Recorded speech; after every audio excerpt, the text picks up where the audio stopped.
嗨，大家好，欢迎来到史人驾到你不知道三国系列，我是主持人叉叉 Y， 我是金老师。好的，欢迎回到我们节目。我们这一集要来聊聊的是《三国》这个电视剧的第49集。在这一集的内容呢，还是聚焦在刘备军他们如何攻陷所谓的荆南4郡嘛。那这一集后面呢，也有蛮多有趣的情节啦，包括赵云好像差一点要被仙人跳啊。对我有看到哈，反正就是赵云去攻打贵阳嘛，然后贵阳太守赵范就觉得说根本打不赢嘛，对不对？当然他还是有先派遣武将过去迎战，因为那武将说我很勇哈，那个我比赵云还勇哈，结果一下就被赵云给打败。开玩笑，常山赵子龙呢？结果赵范就想说，那我就投降好了。投降之后，他就有点像是说啊，讨好赵云。于是我们就看到赵云睡觉睡到一半，然后突然有个女的就往他身上那靠过去，然后那时候心里想说，哇塞，新三国终于要来一点刺激的桥段了吗？好，当然就是没有啦。好，对，其实这个历史上是有类似的原型故事的，也就是赵云他真的有遇到仙人跳的危机。这是什么样的情况呢？根据《三国志》的补充史料《云别传》有这么一段话：从平江南，以为偏将军，领贵阳太守，代赵范。什么意思呢？就是刘备去攻打荆南4郡的时候，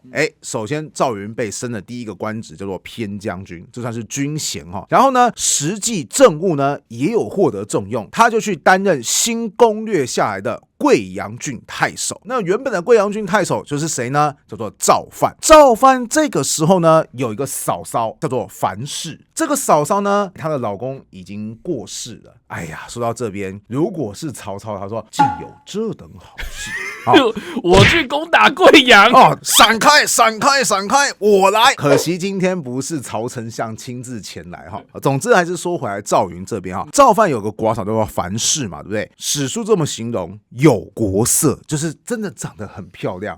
哎呀，曹丞相更加的兴奋了哈，就是应该这个样子嘛，对不对哈？赵范当时就想说，我这边有个寡嫂哈，你看她也没了老公了哈，长得又这么漂亮，那就想许配给将军您，这样子好不好？我们两个也可以结为亲家，对不对哈？结果赵云怎么表示？赵云就说：相与同姓，亲兄有我兄。什么意思？就是说我跟你不是同姓吗？你姓赵，我也姓赵哦。你的哥哥的嫂子我不能接受，为什么？因为我们两个都姓赵嘛，你的哥哥就等同于我的哥哥啊。那我又怎么能够娶我哥哥的嫂子呢？对不对？哎呀，这话也就只有赵云说得出来。如果是曹丞相的话，就是说亲嫂有我嫂，亲上加亲啊！对。Okay. 那其实赵云当时就是一直不断的拒绝到别人都觉得说，你这样不给赵范面子啊！而且赵范这样做也没什么问题啊，因为其实古代女子就是如果没有老公之后，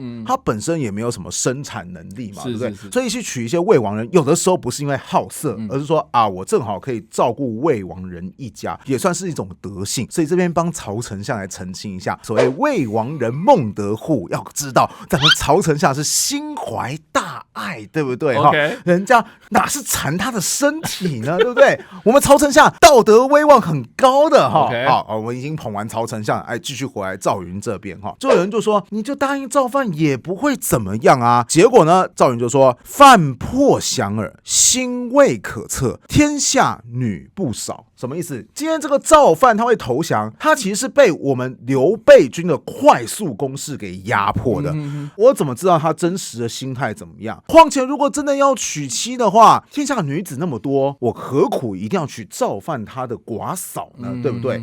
后来赵范他就真的落跑了，就是他大概还是有点不太喜欢被刘备这样统治，或者说被刘备这样快速的攻略下来，心有不甘，他就逃跑了。那赵云呢？他因为也跟赵范没有什么过多的瓜葛，所以没有受到任何的追究。就这样，故事没了。这个《云别传》最主要是想强调什么？就是赵云这个人道德品格很高之外，其实还很有智慧。因为你想想看，就算赵云去娶了樊氏，有没有问题？没有啊，当时别人也这样说，你就娶嘛，对不对？而且赵范说啊，我们两个亲上加亲，是不是在某方面来看，就是说，你看我也可以回报给主公说，你看嘛，我为了要安定当地势力，有没有？我也算是牺牲我个人幸福，主公，加薪啦，对，OK， 不加薪的话，礼金是不是我要给多一点？是不是？对哈，赵云完全可以这样做啊，对不对？但赵云他却说，赵范这个人我不知道他的心意，显示赵云这个人非常的稳重。事实上，我个人会认为啦，如果在三国时代要我挑一位将领，就说这位将领出去，我先不管他出去是否一定能够打赢，我要他保证说，最起码你不要输，你不要让我的军队有什么重大损失，你不要让我突然出现一个战略上的巨大破口，就是我要一个够放心的将领。如果要选择放心第一名的话，我选赵云，因为赵云的确就是一个个人品格相当不错，然后军事指挥也没有什么破绽，也没有印象他打过什么败仗，就是一个这么值得放心的人物。那赵云他没有机会获得这个额外的爱情嘛，对不对？那史书当中有没有记载赵云这个人的恋爱的历史呢？事实上，我告诉各位，赵云在当年可是绩优国我们就不谈他后来是知名的猛将嘛，对不对？在刘备底下，后来官位也不断的提升嘛。当初一开始《云别传》介绍赵云的时候，就有说到云身长8尺，姿颜雄伟，什么意思？长得高啊，180几公分啊，对不对？姿颜雄伟什么意思？帅，肌肉男，阳刚的那种帅，就美国队长克里斯伊凡嘛，对不对？对，这么绩优的人，他有没有什么恋爱的一些相关的故事呢？答案是史书完全没有记载。完全没有写吗？对，史书只有记载，都已经是赵云过世之后才有记载说云子统嗣，官至虎贲中郎。什么意思？就是说赵云他过世之后，他的一些爵位由他的儿子赵统来延续。那赵统这个人后来有当到虎贲中郎将，除此之外，他还有第二个儿子，次子广衙门将，随姜维踏中临城战死。什么意思？就是说他还有第二个儿子是叫做赵广，赵广后来追随着蜀汉后期很重要的将领姜维，最终在前线踏中战死了。没了。有没有注意到？就只有介绍他的儿子，什么东西？他的夫人有几个？到底夫人叫什么名字？完全没有画面。哇哦，这个好难想象哦。为什么你会很难想象呢？因为其他人都会有记录啊，那就是只有赵云没有记录，很奇怪耶。赵云本身就是个很奇怪的存在，为什么？因为我们民间会讲说什么五虎上将嘛，对啊，关张赵马黄嘛，对不对？事实上，我告诉各位，我们想说关张赵马黄，乍看之下，赵云五虎上将排第3嘛，对不对？不好意思，在三国志的传记当中，赵云是这5人传记当中的最后一个章节，也就是陈寿会认为说，这个人的地位是5个人的影响性当中可能排最后的。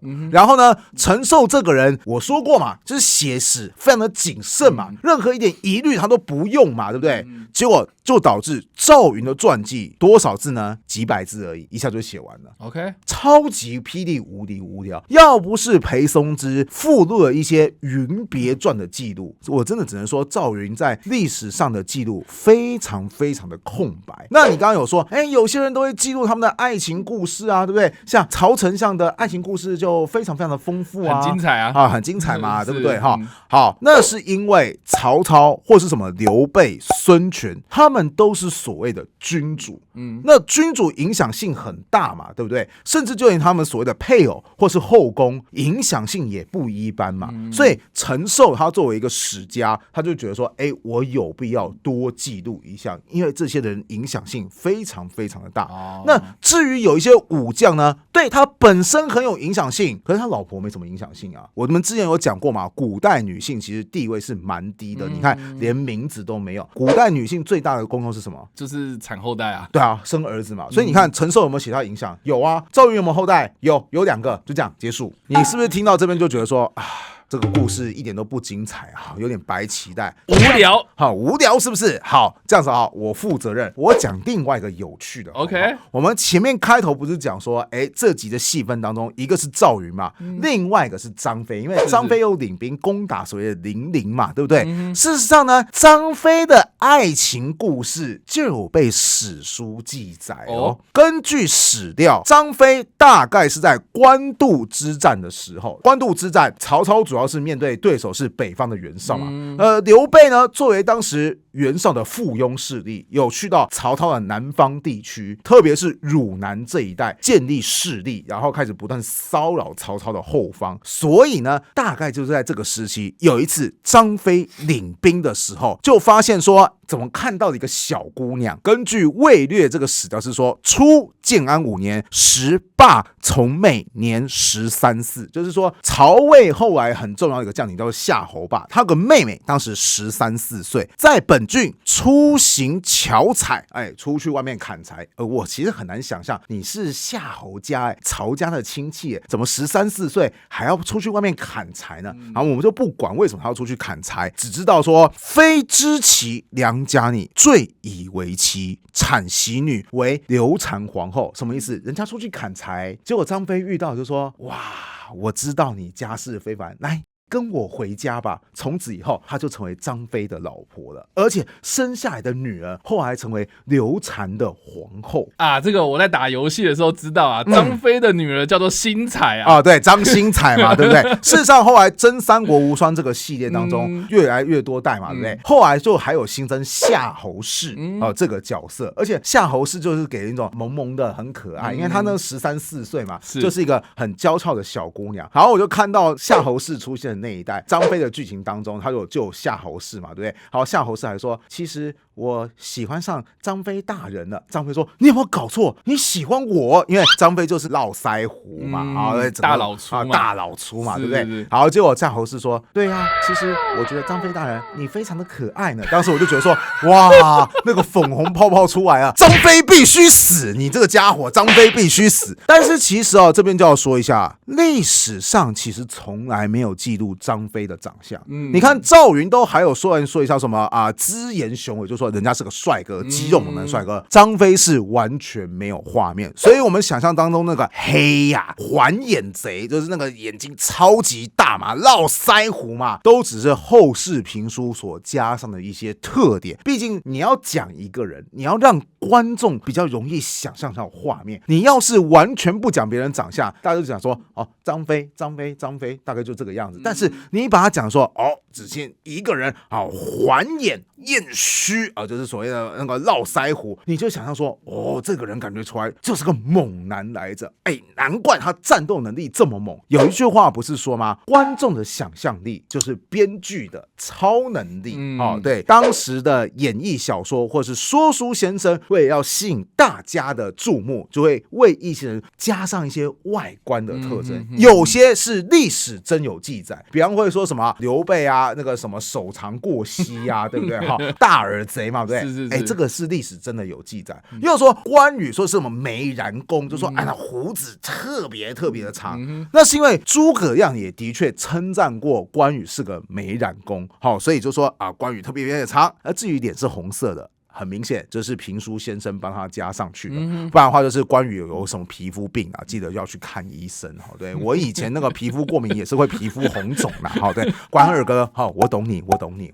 张飞呢？张飞是真的完全没有记录，所以就给予评书先生非常多的操作空间。那这边再多提一下，我说过张飞因为他没有历史上的所谓的容貌描述嘛，对不对？给予创作者很多的创作空间嘛，对不对？我个人非常喜欢的一个张飞形象是什么呢？就是漫画《火凤燎原》，因为里面的张飞一登场的时候，哇塞，就你最特别。为什么？因为他整个人就画着那个黑脸跟白脸，就是以白脸做底，然后之后还会画一些黑色的一些算是条纹状。我想说，哇塞，这个张飞太狂野了吧。后来我才知道说，《火凤燎原》当中那个张飞，他其实那个脸是取自于京剧当中张飞的脸谱，叫做架子花脸。我后来看说，哇，酷如果不是就是陈某老师他画了这个东西，我就丧失一个认识典故的机会。总之张飞在京剧当中的扮相也是很突出，就是那种白色的底，然后黑色的一大堆的条纹。总之就是说有多注目就有多注目。顺带一提，像这种白底然后黑色条纹一大堆，还有一个著名人物在京剧也是这个扮相，是谁呢？我提示，战斗能力很猛。再第二个提示，他是在三国以前的人物。